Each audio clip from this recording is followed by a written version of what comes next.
நமஸ்காரம்.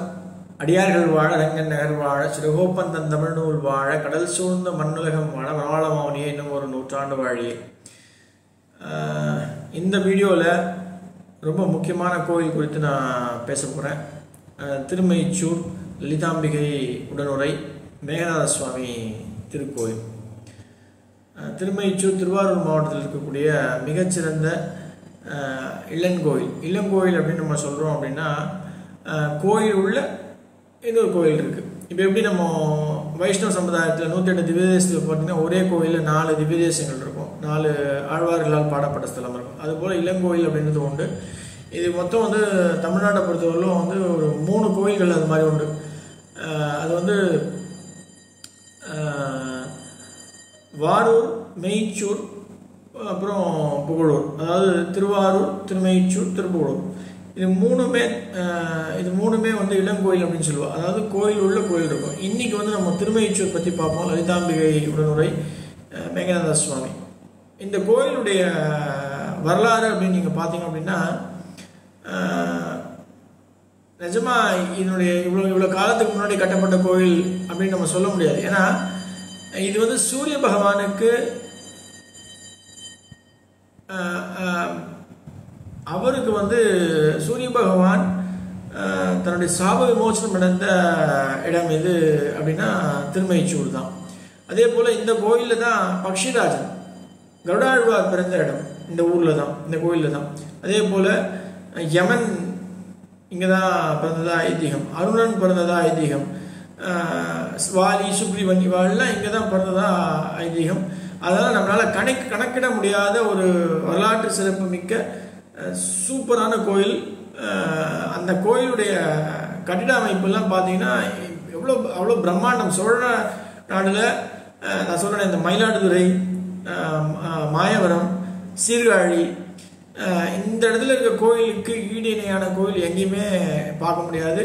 அதனுடைய கட்டிட அமைப்புக்கு மட்டுமல்ல, அதனுடைய சக்திக்கும் சொல்கிறேன் நான். அவ்வளோ சக்தி வாய்ந்த சிறப்பு மிக்க பிரம்மாண்டமான கோயில்கள்.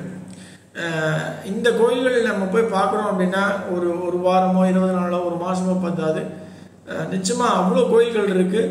அவ்வளோ நீண்ட நெடிய பயணத்தோடு தான் நம்ம பார்க்க வேண்டிய ஒரு கட்டாயத்தில் இருப்போம். ஆனால் தெய்வாதீனமாக இந்த கோயிலை பார்க்கக்கூடிய, நான் ஏற்கனவே சின்ன வயசில் போயிருக்கேன் நான். பட் ஆனால் இப்போ நினைவு தெரிஞ்ச இது கிடையாது எனக்கு. டெஃபினட்டாக அது மட்டும் என்னால் உறுதியாக சொல்ல முடியும். இந்த கோயில் வந்து இது போனால் ஏன்னா சங்கராச்சாரியர் காஞ்சி மகாபெரியவர் சொன்ன ஒரு விஷயம் என்ன அப்படின்னா, இந்த கோயிலுக்கு போனோம் அப்படின்னா அவசியம் புண்ணியம் இருந்தால் தான் நம்மளால போக முடியும். அவர் அங்கே போய் பார்த்துட்டு அங்கே லலிதாம்பிகையுடைய சன்னதியில் உட்காந்து எழுந்துக்கவே இல்லை. அவர் சொல்லுவார், எனக்கு மனமே வரல இங்கேருந்து எழுந்து போகிறதுக்கு அப்படின்னா. அவ்வளோ ராஜதர்பாராக இருக்கக்கூடிய ஒரு இடம் வந்து லலிதாம்பிகையுடைய சன்னதி.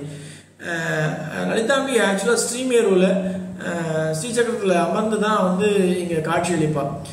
பொதுவாக பார்த்தீங்க அப்படின்னா அம்பாளுடைய திருக்கோயிலில் எல்லாத்துலேயுமே அமர்ந்த கோலத்தில் அவளுடைய வலது கால் கீழே தொங்கிட்டு இருக்கும், இடது கால் மடித்திருக்கும். ஆனால் இந்த கோயிலில் தன்னுடைய வலது காலை மடக்கிண்டு இடது காலை தொங்க விட்டு ரொம்ப அழகாக காட்சி அளிக்கக்கூடிய ஒரு இடம் தான் வந்து லலிதாம்பிகை திருமைச்சூர் கோயில், மேகநாத சுவாமி கோயில். அம்பாளுடைய தரிசனம் அப்படின்னா அதான் சொல்லுவா, 2 கண் பத்தாது அப்படின்னா அவ்வளோ நேரம் தேவை. மெய்மறந்து பார்க்கக்கூடிய ஒரு கோயில். அதுவும் ராஜ அலங்காரத்தில் அபிஷேகத்துக்கு அப்புறம் நம்ம பார்க்குறோம் அப்படின்னா அவ்வளோ ஜொலிக்கும் அப்படின்னு சொல்லுவாள். இதை பார்க்கக்கூடிய ஒரு வாய்ப்பு கிடைச்சிது. அது எல்லாருக்கும் வாய்ப்பு அளித்த எங்கள் டீம் எல்லாருக்குமே வந்து நன்றி. டாக்டர் ஆண்டாள் பி சொக்கலிங்கம் சொல்லி போய் பார்த்த இந்த கோயில் வந்து எக்ஸ்ட்ராடினரி. நம்மளால் ஸ்பெல் பவுண்ட் சொல்லவே முடியாது. அவ்வளோ சக்தி வாய்ந்த கோயில், அவ்வளோ சிறப்புகள் உண்டு. நான் இப்போ இதில் சொல்ல முடிஞ்சுன்னா என்னால் ஒரு 20% தான் சொல்ல முடியும். அதுக்கு அளவுக்கு மீறி இருக்குது. டெஃபினட்டாக வாய்ப்பு கிடைக்கும் போது நான் சொல்கிறேன். நான் சொன்ன மாதிரி இங்கே வந்து சூரிய புஷ்கரணி அப்படின்னா இங்கே வந்து சூரிய பகவான் வந்து ஆக்சுவலாக வந்து தன்னுடைய சாப விமோசனம் இருக்கிற இடம். அவருடைய தேரோட்டியான அருணன் அப்படிங்கிறது இது இன்னும் ரொம்ப பெருசாக போயிட்டே இருக்கும்.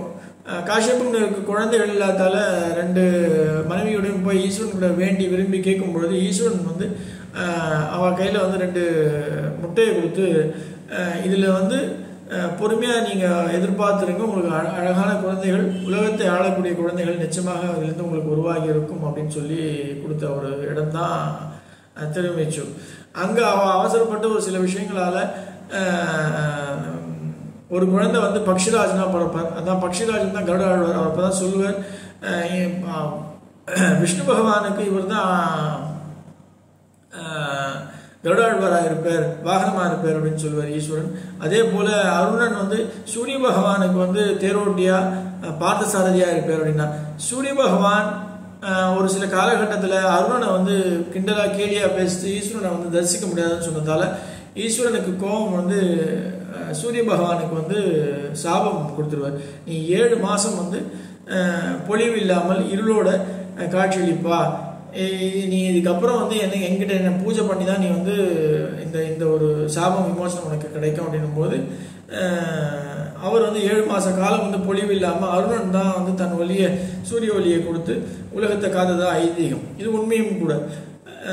அந்த 7 மாத காலம் சூரியன் தன்னுடைய 7 காலம் அப்படின்னு நினச்சிட்டு பெருமாள் அது ஈஸ்வரன் கிட்ட போய் முறையிடும் பொழுது பெருமாள் அந்த ஈஸ்வரனும் பார்வதி தேவியும் ஏகாந்தமாக இருக்கும் பொழுது அவளை போய் டிஸ்டர்ப் பண்ணதால அவளுடைய காலம் தெரியாமல் திருப்பி பார்வதி தேவி வந்து சூரிய பகவானை கோவப்பட்டு சாபம் எடுக்க போகும்பொழுது ஈஸ்வரன் தான் தடுத்து நீங்கள் வந்து சாந்த ஸ்வரூபியாக இருக்கணும், அவசியம் வந்து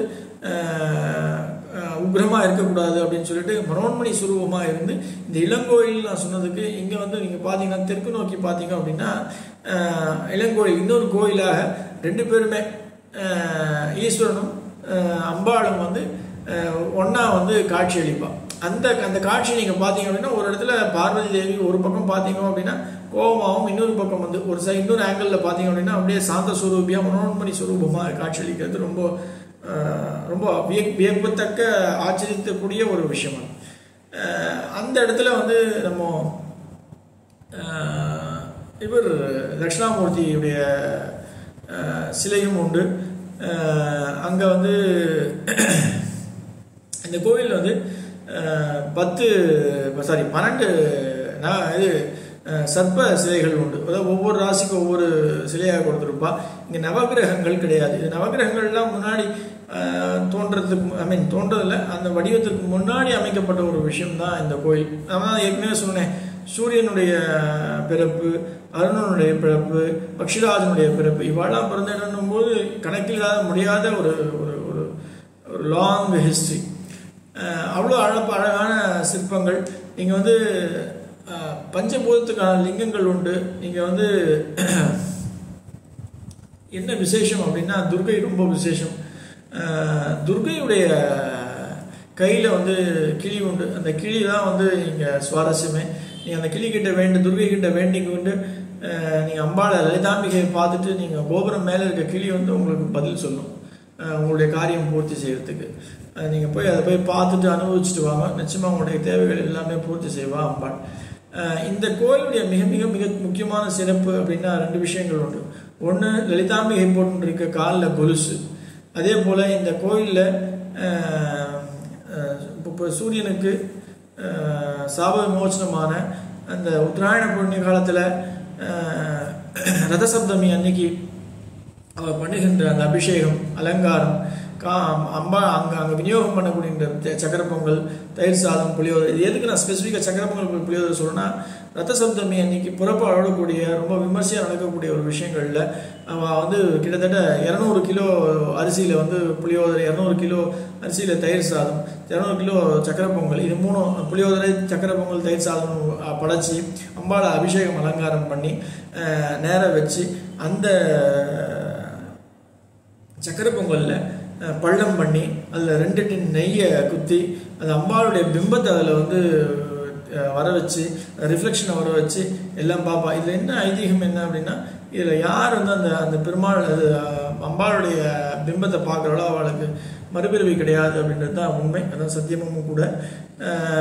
இது வந்து ரத்த சப்தமி அன்னைக்கு நடக்கும். இன்னைக்கு வந்து இது வந்து அந்த இடம் வந்து சூரிய புஷ்கரணின்றோம். இதே தான் திருப்பதியில் வந்து சந்திர புஷ்கரணியாக நம்ம பார்க்கக்கூடிய ஒரு விஷயம். அதோட முக்கியமான ஒரு விஷயம் என்ன அப்படின்னா கொலுசு, அம்பாள் காலில் மாட்டிட்டு இருக்க கொலுசு. இது வந்து ஒரு சின்ன ஸ்டோரியே உண்டு, உண்மை சம்பவம் இது. அம்பாளுக்கு ரொம்ப பயபக்தியாக கிட்டத்தட்ட 35-40 வருஷமாக லலிதா சகஸ்ரநாமம் காதால் எழுந்து பாராயணம் பண்ணக்கூடிய பெங்களூரில் இருக்கக்கூடிய மைத்ரி ராஜகோபால் அவளுக்கு வந்து கனவுல தோன்றி எனக்கு நீ வந்து கொலுசு மாட்டி விட முடியுமா அப்படின்னு அழகாக கேட்ட ஒரு சுவாரஸ்யமான ஒரு விஷயம்தான். அந்த அம்மா வைஷ்ணவ சம்பிரதாயத்தை சேர்ந்தாலும் பெருமாள் கோயிலில் இருக்க எல்லா தாயாரையும் தேடி பார்த்து அங்கே இல்லைன்ற பட்சத்தில் இந்த கோயிலுக்கு வந்து கும்பாபிஷேகம் பண்ணணும் போது ஒரு பக்தி புக்கில் வந்து பார்த்துட்டு ஓடி வந்து கேட்கும்போது அங்கேருந்து பட்டர்கள் வந்து இதுக்கான வாய்ப்புகள் இல்லைம்மா, நம்ம கொலுசு மாற்ற அளவுக்கு துவாரங்கள் கிடையாது அப்படின்னு சொல்லிட்டு சொல்லும்போது, அப்புறம் ஏன் வந்து எனக்கு வந்து கனவுல வந்து அம்மா அழகாக என்னை கேட்டால் எனக்கு வந்து கொலுசு மாட்டி விட முடியுமா அப்படின்னு. அதனால அப்புறம் என்ன ஆச்சு, என்ன விஷயம் அப்படின்னா, அபிஷேகம் பண்ணி அந்த அபிஷேக திரவியங்கள் வந்து அந்த துவாரத்தை போய் அடைச்சினதுனால அங்கே இருக்க துவாரத்தை எடுத்துட்டு அங்கே ஏற்கனவே இருந்திருக்கு, அதுக்கப்புறம் எடுத்துட்டு அம்பாளுக்கு வந்து கொலுசு மாட்டி விடலாம். அந்த அம்மாவே வாங்கி கொடுத்து கொலுசு மாட்டி விடலாம். இதுதான் விஷயம். அம்பாளுக்கு கொலுசு கொடுக்கணும் அப்படின்னா அது ஒரு பெரிய கொடுப்பினை. அது மட்டும் இல்லாமல் இந்த உச்சி காலத்தில் கொடுக்கக்கூடிய பிரண்ட சாதம், அந்த சாதத்தை நீங்கள் சாப்பிட்றீங்க அப்படின்னா அம்பாளே கொடுக்குற ஒரு விஷயம்.